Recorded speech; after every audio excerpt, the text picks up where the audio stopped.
Hey guys, just a quick video here. I've got a 2010 Dodge Charger. It came in. These were the codes here from the first scan. Then I cleared the codes. Just wanted to see what was going to come back. This is the code that came back. Brief history on the car. It's been through, I want to say, at least one dealership, new car dealership, Chrysler dealership. And it's been through 2 independent repair shops. The lady said the second Chrysler dealership she took it to refused to work on it. So it's unfortunate. I mean, people trust the dealer, so when the dealer turns you away, you have to go to an independent shop, and you hope and pray that their technicians don't just throw parts at everything. So it seems to happen far too often. But anyway, regardless, it ended up here now from another shop. And what they've done so far, they replaced a couple of coil packs up under the this intake plenum right here. They put in another shop put in this throttle body, and then the shop that had it before this is actually the second throttle body. The first throttle body that was put on, when it got to the second shop, they called and said the throttle body was bad, so they asked them where they got it from, yada yada yada, sent it back. Anyway, it turns out throttle body's not bad. Now, the very first thing I do when I get to get one of these vehicles, the very first thing is I pull codes. It doesn't matter what it is. I get my scan tool out and I pull the codes. I don't care if a radio, I don't care if a window, I don't care what it is.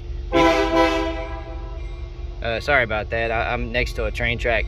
But you'd be surprised just how often there's going to be a code stored in there. So, you know, in this case, it gives you a code, which would lead most people to believe that the throttle body's bad, so they go put a throttle body on it. Well, it takes just a few minutes, you know, maybe an hour to diagnose this issue. But I'm going to show you something very interesting that I found, and I've run across this maybe 100 plus times now over the last few years.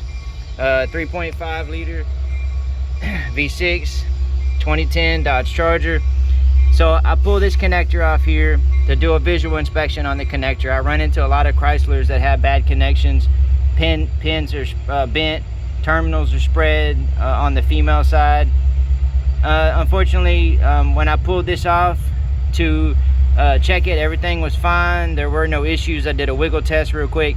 So then I'm gonna go check the wiring from this connector over here. I pull the PCM and I pull number 2, the C2 connector here.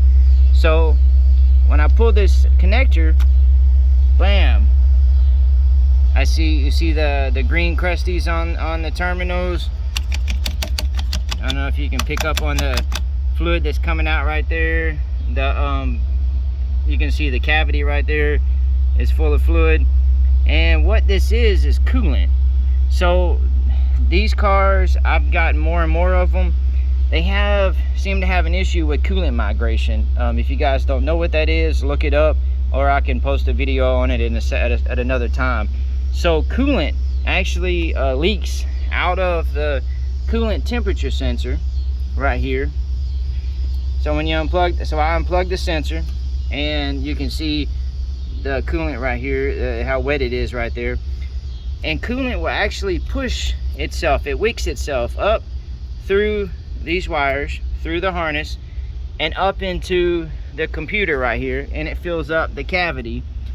And I mean, the correct thing to do, I guess, the right thing to do, if you had the money, would just be to replace the harness and clean the PCM, because you know you can't get rid of the coolant that's in the wiring, and it's in, you know, it's going to be in the harness. So I've never had any issues with them.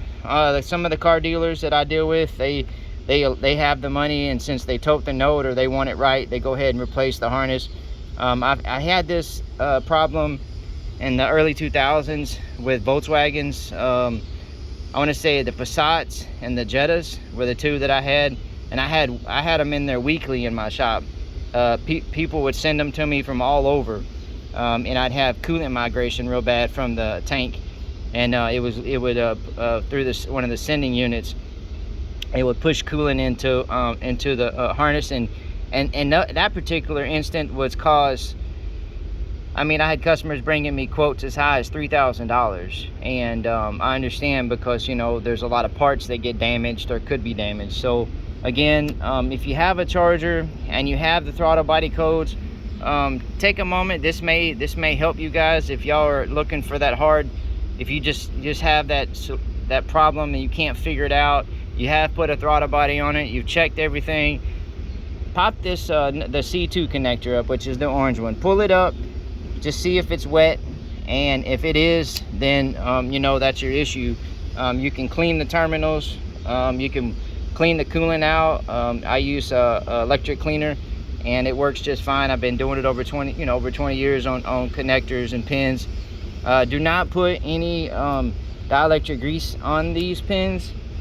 Yeah, people don't understand. You know, they don't understand that dielectric grease actually will reduce the current flow. So if you have something that deals in millivolts or milliamps and you put dielectric grease on it, you actually can cause issues. So O2 sensors, putting dielectric grease on an O2 sensor connector actually causes issues. It causes, you know, a slight not just enough resistance that it affects the engine performance, and because you know it's dealing in millivolts or milliamps. So anyway, I just thought I'd post that. Again, if you guys have any questions, you know, hey, I've been doing this since 1991. This is all I do, is solve issues like this every single day, every week for, I guess, 32 years. And my customers, 90% of them, probably 95% of them are dealerships. I work with a lot of new car dealers. I have Porsche, you know, BMW, Nissan. You know, I don't get into a lot of Mercedes, Audi, Volkswagen. I've worked on some pretty rare cars. So, you know, if you have, you know, as well as the Ford GMs and, you know, the domestic stuff. So if you guys have any questions, please don't hesitate to hit me up in the comments. I'm going to be posting more and more videos. Got to get a better recording system. Tried a camera from YouTube, or from Amazon, that said great for YouTubers, and it sucked. So again, thank you for watching this video. Hope this helps someone. If it does, please, you know, share this video with as many people as you can, and I'll be posting more videos in the future. Thank you.